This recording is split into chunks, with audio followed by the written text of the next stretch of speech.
벌써 본문만 읽으시고 그게를 이렇게 끄덕거리시는 분을 보니까 이 말씀이 무슨 말씀이구나. 그리고 나도 이 말씀에 깨달은 대로 해봐야겠다. 이런 분이 있는 것 같아요.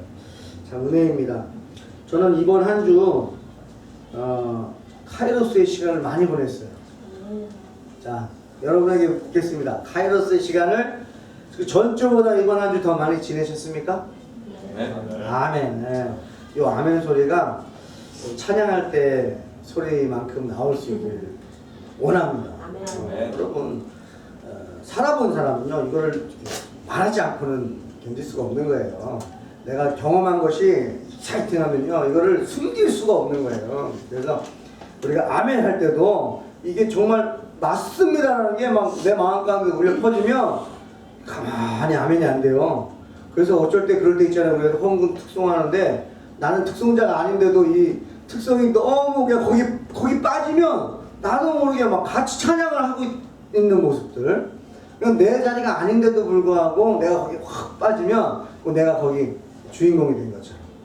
우리 드라마를 볼 때도 그렇잖아요. 막 드라마를 보면서 막 화를 내요. 왜 내요? 막 그게 막 느껴지는 거예요. 드라마 보고 그냥 똑같이 즐거워해야 되는데 드라마 보고 짜증나고 막 화가 나고 저 사람 왜 저러냐고 나쁘다고 그러고 왜 그래요? 감정이입이 된 거예요. 이걸 숨길 수가 없어요. 아니 자기 혼자 본 드라마 내용을 왜 남편한테 짜증을 내요? 막 다른 데서 이런 게 있으면 가족들한테 그게 막 표현이 되는 것은 왜 그래요? 그 이입이 된 거예요. 여러분 신앙생활도 하나님과의 그 관계에 이입이 되시길 축복합니다. 실제 내 삶이구나라는 것이 여러분 느껴져야 돼. 이게 남의 인생이 아니고 내 인생이라는 걸 느껴지실 때 거기서 맛을 보게 되고 감사를 느끼게 되는 것입니다. 근데 지난 한 주, 이번 주 제가 참 감사했던 것은 저만 카이로스라는 단어를 쓴 게 아니고 우리 교회 성도님들이 카이로스 단어를 막 썼다라는 거예요. 그것이 막 들려오기도 하고 제가 직접 듣기도 하면서 그게 감사하더라고요. 그런데 우리 성도님들만 그러면 모르겠는데 우리 성도님의 이야기를 듣고 우리 교회 함께 예배드리지 않는 분, 설교 듣지 않는 분도 카이로스라는 단어를 사용하더라고요. 그게 그렇게 강력했나 봐요. 그 단어가 주는 의미가 강력했던 것 같아요. 그래서 저는 이번 한 주 카이로스라는 단어를 많이 듣고 금요일날 왔던 어떤 청년한테도 우리 교회 섬기는 분이 아닌데도 카이로스 다 얘기를 하더라고요. 그게 참 목회자로서 행복했어요. 하나님이 그러실 것 같아요. 하나님이 우리에게 주신 메시지를 우리가 누군가한테 얘기를 한다면 하나님이 얼마나 기뻐하실까. 그리고 하나님이 우리에게 주신 말씀을 우리가 실천한다면 하나님이 얼마나 기뻐하실까. 그거 다시 한번 생각해 봤습니다. 여러분 학교에서 전공을 했는데요. 전공한 것을 사용해보지 않은 사람은요. 전공했어도 자기가 전공한 것에 대해서 말을 하질 않아요. 왜냐하면 부끄러움이 있거든요. 왜 괜히 내가 전공했다고 말하면 거기에 대해서 사람들이 질문하게 되면 내가 경험이 없거든요. 신앙생활도 똑같은 것 같아요. 내가 말씀대로 살아봐야 우리의 전공이 세상 말로 예수님을 믿는 거라고 한다면 하나님을 아는 것이라고 한다면 우리가 그것을 당당하게 말하지 못하는 원인은 내가 그대로 살아보지 않았기 때문에 누가 물어봐도 내가 알고 있는 지식은 있어요. 전공자도 공부를 했기 때문에 말은 할 수 있는데 거기에 대한 확신이 없어요. 자기의 경험이 없거든요. 누가 자기한테 듣고 싶겠어요? 오히려 그 교수님한테 듣겠죠. 그거를 정말 제대로 아는 사람한테 듣고 싶겠죠. 그러다 보니까 말을 하지 않아요. 우스갯소리겠죠? 제 아내가 한국에서 영문과를 나왔어요. 근데 토론토 가가지고 한 번도 영문과라고 얘기를 안 하더라고요. 국문과라고 그러고, 야, 왜 그래? 부끄럽다는 거예요.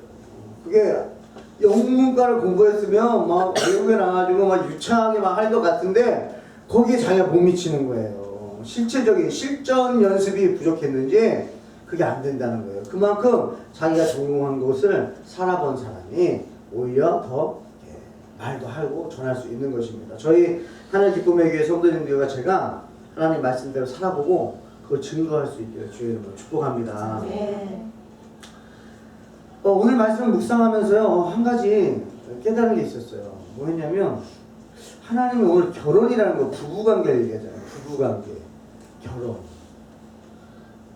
가만히 생각해 봤더니, 창세기에서 하나님이 사람을 만드시고, 남자, 여자를 만드시고, 결혼을 시키셨어요.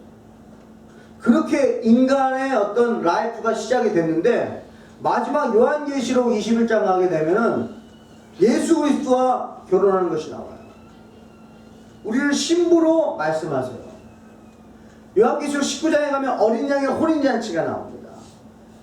또 창세기에서 혼인시키신 주님, 그리고 요한계시록 마지막 가서 예수님과의 혼인을 말씀하시는 것을 보면서 성경 전체에 이 부부관계에 대한 어떤 그 미닝이 담겨 있구나. 이 성경 전체에. 그것을 다시 한번 생각해 보게 되었습니다. 여러분, 기본 지식으로 좀 한번 나누고 말씀을 나눌게요. 여자를 만드실 때 만드시는 돕는 배필이라고 말했어요. 여러분, 우리 남자들이 예전에는 오해했어요. 돕는 배필이니까 내가 주고 내가 갑이고 여자가 을이다 라고 생각을 했던 적이 있습니다. 근데 여러분, 돕는 배필이라는 단어에서 에젤이라는 단어를 쓰는데, 이 에젤이라는 단어는 하나님이 우리를 도우신다 해도 동일하게 사용돼요. 야, 우리 주한이가 PPT를 하고 있는데 딱딱 넘겨주네. 우리를 돕는 분이다 할 때도 똑같이 사용돼요. 그러니까 무슨 말이에요? 돕는 자는요, 더 능력이 있다는 거예요. 여자가 돕는 배필이다. 능력이 있고 넉넉하니까 도와주죠. 자기를 겨우 자기도 관리 못하면요, 남을 못 도와줘요. 그래서 여성분들이 이런 부분에 있어서는 하나님의 성품을 담지 않았을까. 자기도 돌보는데 남편까지도 돌볼 수 있는 그 은혜가 여성들에게 있는 것이 아닌가 생각해 봅니다. 그리고 여기 성경에 나오는 머리라는 그 단어가 나오고 남편을 머리로 표현하는데, 그 머리라는 거에는 리더십 또는 원천, 근원이라는 미닝이 들어있습니다. 그래서 리더십 그러면 뭡니까? 책임. 그러니까 공급을 해야 될 책임이 있고요. 인도해야 될 책임이 있고요. 책임이 따른다는 거예요. 그 머리라는 그 의미는. 그리고 뭡니까? 원천, 근원. 사랑의 근원. 한 가정 안에 있어야 할 사랑. 기쁨. 그 책임이 누구에게 있다고요? 남편에게 있다라는 말씀이에요. 이걸 기본 지식으로 알고 오늘 말씀을 좀 보겠습니다. 청년들이 이런 얘기들을 많이 해요. 결혼에 대해서 질문도 많이 하고 구원에 대해서 질문을 많이 하는데, 우리의 인생의 여정이 뭘까 생각해 봤더니, 한 여자가 태어나서 삶을 경험하고 한 남자를 만나서 그 남자에 대해서 알아가고, 그 남자한테 사랑을 느끼고 그 남자와 결혼하고, 결혼하는 그 삶이 우리의 인생 여정이 아닌가라는 생각을 해봅니다. 여러분, 우리가 그 한 여인이 태어나서 살아가는 그 모든 라이프가 어찌 보면 우리가 예수님을 만나는 그 신부로서의 라이프랑 비슷하다는 거예요. 그 여인은 수많은 선택을 할 것입니다. 그리고 수많은 유혹들이 있을 거예요. 갈등들이 있을 거예요. 왜냐하면 수많은 남자들이 있으니까. 여기 계신 분들, 결혼하신 분들도 얼마나 많이 갈등하셨겠어요. 갈등을 하죠. 제가 듣기로도 여자는 그 결혼식장에 들어가가지고 대답하는 순간까지도 갈등한다고 하는 분이 있다고. 다는 아니겠죠. 하는 분이 있다 그래요. 그만큼 결혼이라는 거 여자에게 있어서는 자기의 모든 인생을 거는 그런 결단 아니겠습니까? 그러다 보니까 그렇게 결혼하는 것에 대해서 인생을 걸고 결심을 해야 되는 중요한 결심인 거죠. 그러니까 한 남자를 만났는데 과연 이 남자를 내가 믿고 살 수 있는가, 내 인생을 다 바칠 수 있는가, 이 고민을 하는 거죠. 근데 여러분, 아무리 고민을 해도요, 확인받을 수가 없어요. 살아보기 전까지는, 끝까지 살아보기 전까지는 이 남자가 정말 나를 끝까지 사랑할지는요, 결혼 전에 하는 약속은 믿을 수가 없는 거죠. 내가 너를 검은 머리 팥불 들 때까지 너만 사랑할 거야 라고 말을 했지만 아직 살아보질 않았거든요. 그러니까 그거는 그걸 믿을 수가 없어요. 그럼에도 불구하고 결혼이라는 거 하는 여성분들은 대단하다. 무슨 믿음으로 그렇게 결심할 수 있는지.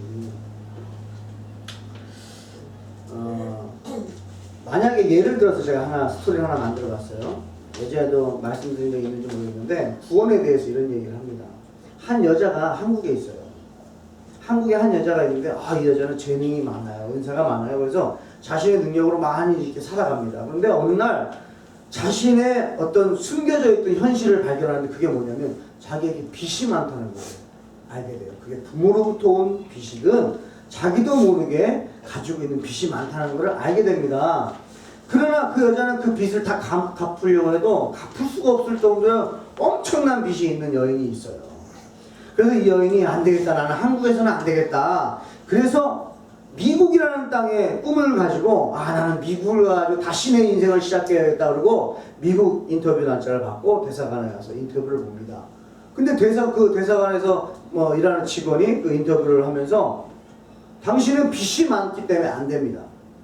그리고 당신은 여기서 미국에서 당신을 받아줄 수가 없습니다. 당신 같은 여인은 받아줄 수 없습니다. 거부를 했단 말이에요. 그래서 이 여자가 좌절하고 실망하고 낙심하고 있는 가운데 미국에 사는 아주 건장한 청년이 한국을 딱 방문합니다. 근데 목적은 하나예요. 나의 배우자를 찾기 위해서 한국을 방문합니다. 우리 청년들 막 귀가 쏠깃쏠깃 한국을 방문했는데 찾아봅니다. 나의 짝이 어딨나. 근데 좌절하고 우울하고 슬퍼하고 있는 어떤 한 여인을 보는데 흥분한 마음이 들면서 그 여인을 사랑합니다. 그리고 그 여인에게 고백합니다. 당신 나랑 결혼해주세요. 여러분, 빚이 많으면요 갈등할 게 뭐가 있습니까? 빚이 많은데 무슨 갈등을 해요? 근데도 여자는 결혼식 들어가기 전까지 무조건 갈등을 해본다는 거예요. 나는 그래도 귀한데. 그렇게 갈등을 하다가 그 남자와의 만남 속에서 이 남자라면 가능하겠다. 그런 마음이 드는데 이 남자가 어느 날 딱 찾아서 이렇게 얘기합니다. 당신의 모든 빚을 다 갚았습니다. 그러니 저와 결혼해서 이제 미국 갑시다. 여자는 감동을 합니다. 그래도 자신은 남자한테 숨기는 게 너무나 많아요. 그런 떨리는 마음 가지고 미국 대사관에 다시 갑니다. 벌벌벌 떠는 거죠. 또 리젝트하면 어떡해. 이거 남편까지 있는데 부끄럽고 창피해요. 근데 입국심사관이 물어봅니다. 당신은 이 남자와 무슨 관계입니까? 여자는 벌벌 떨면서 대답합니다. 제 남편입니다. 아직도 벌벌 떨고 있는 여인에게 그 심사관이 말합니다. 즐거운 결혼생활 되십시오. 그리고 도장을 딱 찍어줘서 미국으로 들어갈 수 있게끔 허락을 합니다. 저는 이 스토리를 얘기할 때마다 느끼는 건데 참 저의 스토리구나. 저는 갈 수 없는 그 나라, 오직 예수 그리스도의 신부가 되지 않으면 갈 수 없는 그 나라. 그래서 주님이 나를 찾아서 일부러 오셨구나. 왜? 저한테는 길이 없었거든요. 우리한테는 길이 없거든요. 그 모든 빚더미 안에서 살아갈 희망이 없었거든요. 주님이 찾아오신. 죄와 허물로 엄청난 빚을 가지고 있는 저에게 꿈꿀 수 있는 나라. 주님이 인도해 주시다. 그 나라에 들어갈 수 있는 오직 한 길. 그 나라의 주인과 결혼하는 것뿐입니다. 이 본문의 이야기가요, 많은 부분에서 이 결혼, 남편과 아내에 대한 관계를 말씀해 주고 있어요. 그렇다면 왜 주님은 남편과 아내의 관계로 창세기부터 요한계시록까지 우리를 이끌어가고 있는가? 이걸 생각해 봅니다. 생각해 보니까 여러분, 결혼한 여자가 결혼 전과 똑같은 생활을 하는 분이 있습니까? 달라져요. 결혼 전에는 자기가 집에 들어가고 싶은 시간에 들어갔다 그러면 결혼 후에는 들어가는 시간이 조절이 됩니다. 결혼 전에는 내가 만나고 싶은 사람을 다 만나고 다녔다면 결혼 후에는 절제가 됩니다. 결혼 전에는 아무 곳이나 내가 가고 싶은 데서 갔다면 결혼 후에는 가는 것도 절제가 됩니다. 여러분, 이게 결혼 아닙니까? 남편분들은, 남자분들 그렇게 생각하잖아요. 내가 결혼하면 내 아내가 저와 맞춰지길 원하지 않으십니까? 저와 생각이 비슷해지길 원하지 않으세요? 그럼 내가 원하는 곳을 가고 내가 원하는 사람을 만나기를 원하지 않으시겠습니까? 근데 여인이 결혼했는데도 똑같이 친구들 만나고 새벽 1시, 2시에 들어오고, 여보 당신이 애 좀 돌봐. 나는 지금 바빠. 나 어디 가야 돼. 작년에도 나는 여행을 갔다 왔어요. 나는 매년 이때는 휴가를 내고 여행을 갔다 왔어. 내가 결혼했다고 해서 내가 이것을 버릴 수는 없잖아. 내 라이프인데. 여러분, 결혼 생활이 유지가 되겠습니까? 어렵죠. 결혼한다는 것은 이렇게 변화를 경험하는 거예요. 변화가 있어야 되는 거예요. 내가 정말 예수님의 신부가 된다는 것은 내 삶에 어떤 변화가 당연히 있을 수밖에 없는 거예요. 아직도 내가 갈등하고 있다면 아직은 나를 주장하겠죠. 내 라이프 아직 있어. 나 아직 결정 안 했어. 결혼식 들어가기 전까지도 자신이 원하는 대로 살아갈 수 있을 것입니다. 그러나 결혼과 동시에 내 라이프는 달라지는 것을 결심하고 결혼합니다.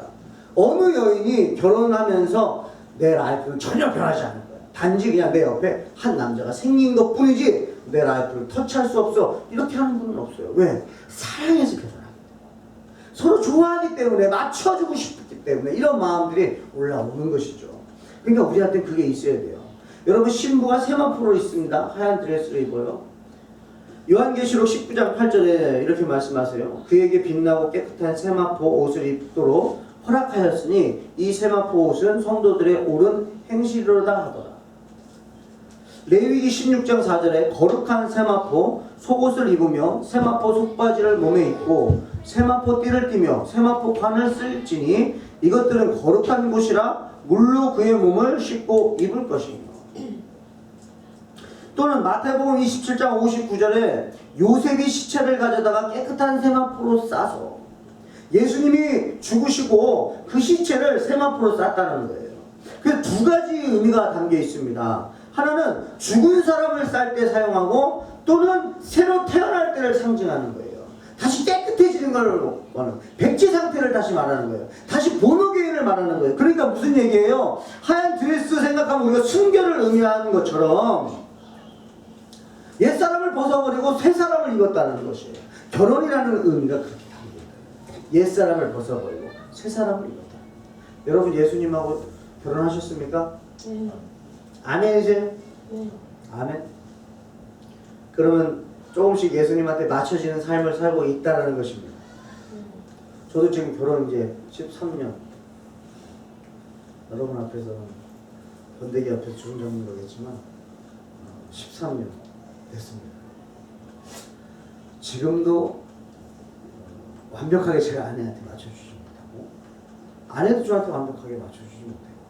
그건 우리가 인정하는 부분입니다. 그럼에도 불구하고 서로 부족함을 못 느끼는 것은 왜냐하면 우리 사이에 예수 그리스도가 계시기 때문에. 여러분, 사람과 사람 만나면요, 주님 나라 가는 날까지 70년을 같이 살아야 하나가 될까요? 절대 그 생각을 모른다고 합니다. 말하지 않고서는 사람은 사람의 생각을 모른대요. 예수님은 저희와 하나가 되고 싶어 하는 거예요. 그래서 이것이 바로 신학적인 용어로 성화 과정이에요. 지금 우리가 무슨 과정이냐? 예수님의 신부로서 온전하게 트러블 없이 살아가는 부부가 되기 위해서 달려가고 있다는 것입니다.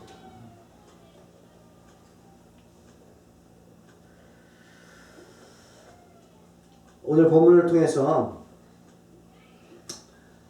함께 깨닫기 위해서 몸부림을 쳤습니다. 근데 제가 이 본문을 읽으면 읽을수록 앞뒤가 안 맞는 거예요. 이해가 안 가는 거예요.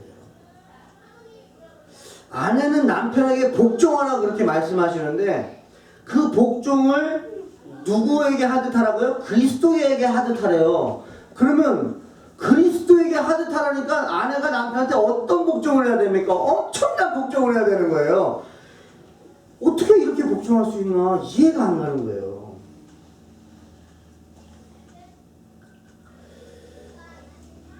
이 질문이 생기고 이 설교를 하려고 하는데 도대체 제가 이 본문을 어떻게 설교를 해야 되나 고민이 되더라고요. 그러면서 계속 반복해서 읽고 있는 가운데 해답을 찾았습니다. 이 본문을 예전부터 계속 읽고 들었던 본문인데 아내는 남편한테 복종하라고 하고요. 남편은 아내를 사랑하라고 하는 메시지잖아요. 그러니까 그러면서 아내들은 남편한테 복종해야 되고 남편들은 아내를 자기 뭔가가 사랑해야 된다는 어떤 희생을 요구하고 있어요. 근데 우리는 그게 안 되거든요. 안 되는데 계속 이 메시지를 들으니까 너무 힘든 거예요. 하나님, 할 수 있는 메시지를 주세요. 우리가 듣고 할 수 있는 메시지를 주세요. 이렇게 질문하면서 묵상하는데 저는 여기서 이렇게 해답을 얻었습니다. 22절에 아내들이여 자기 남편에게 복종하기를 죽게 하듯 하라. 여기서는 저는 해답을 얻었어요. 뭐냐면 죽게 하듯 하래요. 죽게 하듯 하라? 그 얘기는 뭐냐면 먼저 해야 될 게 있는데 그게 뭐냐, 주님께 먼저 복종을 해봐야 된다. 아멘. 그러니까 그거 없이 남편한테 복종하려니까 이게 막 안 되는 거예요. 이게 복종이 안 돼요. 이 남자 내가 복종할 게 있어야 복종을 하지. 근데 여기서 전제가 뭐냐면 죽게 하듯 하라. 오호. 그리고 두 번째, 그러면 남편들은 또 자기 아내를 하기를 자기 몸과 같이 사랑하라고요. 주님께서 교회를 위해서, 우리를 위해서 몸을 주심같이 사랑하라는 거예요. 25절 말씀이에요. 남편들은 아내 사랑하기를 그리스도께서 교회를 사랑하시고 그 교회를 위하여 자신을 주심같이 하라. 여기 계신 분들, 이렇게 살고 계신 분들 계십니까? 어렵잖아요. 왜? 경험을 못 해봤어요. 그러니까 전제가 깔리는 게 뭐냐면 여인도 마찬가지예요. 아내가 남편한테 복종할 때 죽게 복종하듯 하라. 이 얘기는 뭐냐면, 그렇다면 이 여인은 예수 그리스도의 십자가의 은혜를 충만하게 받은 여인이어야 돼요. 그쵸? 예수 그리스도의 십자가의 은혜를 충만히 받은 여인이 그 예수님께 복종할 수 있어요. 그쵸? 전제가 깔려요. 주님이 나를 사랑하셨기 때문에 내가 복종하는 게 어렵지가 않다는 거예요. 주님의 은혜가 크기 때문에 복종하는 게 자연스럽다는 거예요. 근데 이걸 경험해 봐야 남편한테 복종이 된다는 거예요. 근데 예수 그리스도의 은혜로 충만하게 내가 덧입혀지지 않은 상태에서, 속이 충만하지 않은 상태에서 남편에게 복종하라고 말씀하시니까 나는 복종을 해야 되는데 남편 얼굴을 보면 복종이 안 되고 자꾸 트러블이 생기고 막 싸움이 일어나고 하는 원인이 뭐냐? 내 안에 예수 그리스도의 성령 충만함이 없었다는 거예요. 그러면 남편도 마찬가지죠.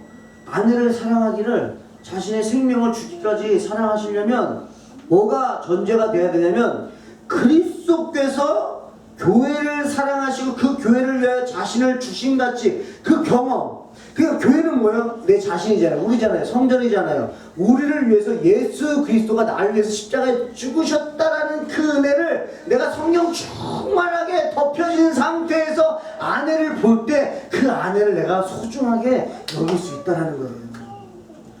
이 전제가 없이 그냥 만약에 제가 말씀을 선포하는데 여러분 집에 가셔서 남편들한테 복종하십시오. 이게 하나님의 메시지입니다. 복종하세요. 맞든 안 맞든 복종하십시오. 남편들이여 아내를 사랑하기를 죽도록 사랑하십시오. 자기 자식이나 생각하고 사랑하십시오라고 메시지를 던지면 여러분들 집에 돌아갈 때 엄청난 무게를 가지고 짐을 가지고 갈 수도 있어요. 이거 너무 힘든데 이거. 근데 오늘 메시지는요, 여러분 여러분 예수 그리스도의 사랑에 흠뻑 빠지십시오. 아멘. 주님이 나를 얼마나 사랑하시는지를 다시 한번 깨달으시라는 거예요. 미국 땅에서 아내를 찾아서 한국을 가서 모든 빚을 탕감해주고 그 여인을 데리고 오는 그 미국 청년처럼 예수 그리스도께서 하나님의 나라를 들어갈 수 없는 우리를 하나님 예수 그리스도가 친히 이 땅에 오셔서 우리의 모든 짐, 빚을, 죄를 다 탕감해 주시고 우리로 하여금 들어갈 수 있는 자격을 주신 예수 그리스도. 그분의 사랑을 다시 한번 기억하시라. 네.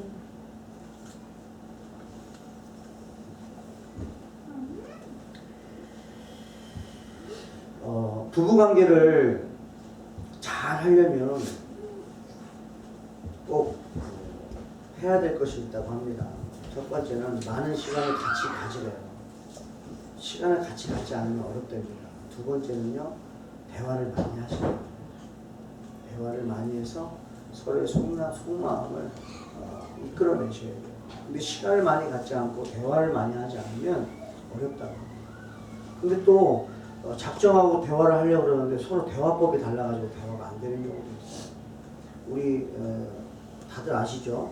남편들은 전화통화를, 남자들은요 전화통화를 30초 이상 잘 안 해요. 그냥 결론만 얘기합니다. 지금 오고 있어요? 오고 있어요. 그래요. 이따 봅시다. 내일 만납시다. 어디 있어요? 거기서요. 네, 그럽시다. 끝나요. 근데 제 아내 전화 통화하는 걸 들어보면요, 좀 어쩔 때 제가 성령 충만할 때 괜찮은데 제가 좀 충만하지 않을 때 그런 것 같아요. 빨리 말해. 아니 할 말이 있어서 전화를 했는데 빨리 알아야 제가 지금 만약에 움직여야 됩니다. 저는 지금 차를 타고 나가야 돼요. 그러면 이 결론을 듣고 저는 빨리 나가고 싶은 거예요. 근데 전화 통화를 해보는데 안녕하세요부터 시작해가지고 오늘 뭐 드셨어요? 오늘 날씨가 어때요? 부터 해가지고 아유 장 보는 것이 요즘 그렇죠. 어디가 세일한다는데 이 얘기부터 해가지고 줄줄 도니까 제가 기억이 나더라고요. 이런 날이 있었어요. 빨리 좀 물어보라고. 여자는 이렇게 대화법이 달라요. 그런 신림동의 영숙이라는 얘기가 있더라고요. 신림동 영숙이 연애하는 어떤 여인이 남자를 만났습니다. 그 남자한테 이렇게 얘기해요. 오빠, 나 신림동에서 영숙이 만났다? 남자는 갑자기 그 멘붕이 온답니다. 도대체 왜 나한테 얘기하는 거지? 왜 나한테 얘기하는 거야? 근데 왜 또 신림동이야? 그리고 또 영숙이는 또 어떤 애인데? 왜 나한테 얘기하는 거야? 이 질문에 남자들은 멘붕이 찾아온대요. 근데 친구한테 카톡으로 이렇게 보낸다고 합니다. 야, 나 오늘 신림동에서 영숙이 만났다? 그러면 그 상대편 친구 자매가 야, 신림동에서 영숙이? 진짜? 와, 대박. 그냥 이렇게 반응해 준다는 거예요. 그러면서 야, 걔 어떻게 지내는데? 뭐 이렇게 대화를 계속 나간다고 합니다. 여러분, 남자랑 여자랑 대화가 이렇게 달라요. 그러니 그렇게 모르는 상황 속에서 결혼을 해가지고 부부관계를 맺는다는 거 얼마나 어려운 겁니까? 그만큼 자기를 희생하고 절제하고 맞춰가지 않으면 서로 하나가 되기는 되게 어렵다는 얘기예요. 여러분, 에베소서를 지금 계속적으로 우리가 강의하고 있잖아요. 뭐예요? 우리를 선택하시고 선택하신 자들을 부르셔서 우리를 모으셔서 교회로 만드시고 이 교회 안에서 하나가 되길 원한다. 근데 이 교회 사람들만 하나가 아니고 성령님과 하나 되고 하나님과 하나 되길 원한다. 그러면서 이 교회를 여러 사람이지만 1 더하기 1은 우리는 2인데 1 더하기 1은 1로 정의를 주님께서 내리시면서 결혼한 부부가 1 더하기 1이면 2인데 1이라고 하나라고 말씀하시고 교회 안에 사람이 몇백 명이든 몇천 명이든 이 교회와 예수 그리스도가 하나라고 얘기를 하시거든요. 그러니까 이걸 계속적으로 강조하고 계시는 게 에베소서예요. 그러면서 뭐라고 말씀하세요? 에베소에서 힘써 지키라고. 여러분, 우리가 부부생활, 결혼생활, 또 신앙생활 자체가 힘쓰지 않고는 안 된다라는 걸 기독적으로 얘기해주고 계시는 거예요. 그러면서 결론적으로 지금 이 본문 말씀은요, 남편과 아내 부부관계에 초점을 맞춰서 메시지를 전한 게 아니고 31절부터 33절까지 제가 한번 읽어보겠습니다. 마지막 결론이에요. 그러므로 사람이 부모를 떠나 그의 아내와 합하여 그 둘이 한 육체가 될지니, 보세요. 한 명과 한 명이 결혼했으면 둘인데 하나의 육체가 된다 그래요. 그러면서 32절에 이 비밀이 크도다 그래요. 이 비밀이래요. 이것이 비밀이래요. 남편과 아내의 관계가 비밀이라고 말씀하고 계세요. 그러면서 뭐라고 말씀하냐, 나는 그리스도와 교회에 대하여 말하노라, 이렇게 결론 내리시는 거예요. 아, 이걸 읽지 않으면 이게 부부관계만 얘기하는 것 같아요, 이 메시지가. 그러면 우리 청년들에게는 아직 지금 결혼도 안 했는데 이 메시지가 와닿지 않죠. 우리 아이들에게도 결혼이라는 건 아직 먼 이야기일 수 있으니까 와닿지 않을 수 있죠. 근데 우리 모두에게 이 메시지가 동일하게 와닿고 우리의 메시지가 될 수 있는 것은 바로 그리스도와 교회에 대해서 바울은 말하고 있다는 거예요. 그거를 비유해주기 위해서 남편과 아내의 관계로서 우리에게 설명해주고 있는 거예요. 물론 여러분, 교회의 가장 작은 단위가 바로 가정입니다. 가정 안에서 성령 충만이 일어나야 돼요. 그리고 난 다음에 그것이 흘러 넘쳐서 교회가 성령 충만해지고 교회들이 성령 충만해지면 세상에 흘러가는 거예요. 그런데 바울은 남편과 아내가 가장 작은 단위의 공동체인 것 같지만 그것보다도 더 작은 근본적인 관계는 우리 한 사람과 예수 그리스도와의 연합이 가장 작은 단위라는 거예요. 아멘이십니까? 네. 예수님과의 우리 결혼 관계가 먼저고 그 다음에 남편과 아내예요. 예수님과 내가 하나가 되지 않은 상태에서 부부관계가 온전해지는 것은요, 어렵다는 얘기예요. 왜? 사탄은 끊임없이 분리시키거든요. 그러니까 우리 개개인들이 성령 충만해야 돼요. 아내만 성령 충만해도 안 돼요. 두 분이 다 성령 충만해서 예수 그리스도를 나의 구주로 우리 가정의 주인으로 모실 때에 이 가정 안에서 예수 그리스도가 머리가 되심으로써 하나 된 이 가정을 주님이 이끌어 가신다는 거예요. 그러니까 여러분, 저희들이 청년이고 지금 아직 중고등 학생들이지만 이 메시지는 우리에게 말씀하신 메시지예요. 예수님의 신부로 우리가 변화되어야 된다. 그래서 저는 결론을 내립니다. 이 메시지를 통해서 우리 하늘 기쁨의 교회 성도님들과 제가 함께 해보고 싶은 것이 생겼어요. 첫 번째는 말씀의 순종을 넘어 복종하는 삶을 살아보십시오. 말씀의 순종을 넘어 복종하는 삶을 살아보십시오. 우리 한번 한 목소리 읽어볼게요. 시작. 말씀의 순종을 넘어 복종하는 삶을 살아보십시오. 살아보자라고 할 걸 그랬어요. 살아보자. 순종을 넘는 것이 복종이에요. 복종은 내가 하고 싶지 않아도 해야 되는 게 복종이에요. 군인들이 복종을 잘하죠. 이 군인의 그 직분 자체가 복종해야 되는 거예요. 순종을 뛰어넘는 거예요. 우리가 예수 그리스도의 군사가 된다는 것도 그런 부분에서 우리는 복종을 할 줄 알아야 돼요. 내가 할 수 있어서 하는 것만이 아니라 이제는 할 수 없는 그 복종도 하나님 예수 그리스도의 은혜를 생각하시면서 나에게 주시는 이 말씀에 한번 복종해보자라고 하는 그 의지와 결단이 우리 안에 일어나길 축복합니다. 두 번째는 교회를 위해서 희생해 보십시오. 한번 같이 읽어볼게요. 시작. 교회를 위해서 희생해 보십시오. 아멘. 자신이 희생할 수 있는 것을 뛰어넘는 거예요. 한계를 뛰어넘어 보는 거예요. 그 희생이 얼마나 어려운 것인지를 경험해 봐야 되는 거예요, 여러분. 여러분, 희생을요, 경험해 보지 않은 사람이 희생 말하는 경우가 없습니다. 예수 그리스도가 희생하셨기 때문에 우리에게 희생을 말씀할 수 있는 거예요. 저는요, 성경 인물 중에서 경험해 보고 싶은 사람이 생겨요. 근데 오늘 이 말씀을 준비하면서 내가 이분은 정말 경험해보고 싶다. 이게 뭐냐면 누가복음 23장 26절이에요. 그들이 예수를 끌고 갈 때에 시몬이라는 구레네 사람이 시골에서 오는 것을 붙들어 그에게 십자가를 지워 예수를 따르게 하더라. 구레네 사람 시몬입니다. 저는 구레네 사람 시몬 막 이렇게 부러워하고 하진 않았지만 제가 믿음의 삶을 살아고 예수님의 십자가를 느껴보려고 하니까 이분만큼 십자가를 느껴본 사람이 있을까 싶은 거예요. 여러분 베드로는 예수님이 십자가 지고 가시는 걸 봤어요. 그래서 얘기는 할 수 있어요. 십자가의 길이 저렇다라고 말을 할 수 있어요. 그런데 구레네 사람 시몬 같은 경우는 그 십자가의 무게를 경험해 본 사람 아니겠어요?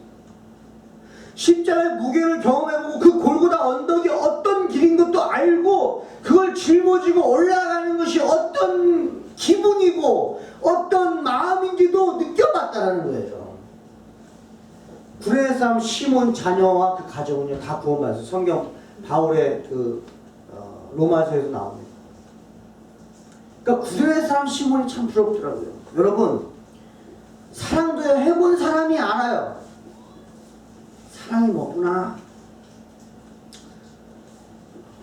일도 해본 사람이 알아요. 직책이 그 사람을 그 일을 잘하는 게 아니죠. 일을 많이 해본 사람 그 일을 알아요. 직책으로 아는 게 아닙니다. 실제로 뛰어본 사람이 더 잘 알아요. 실제로 만나본 사람이 알아요.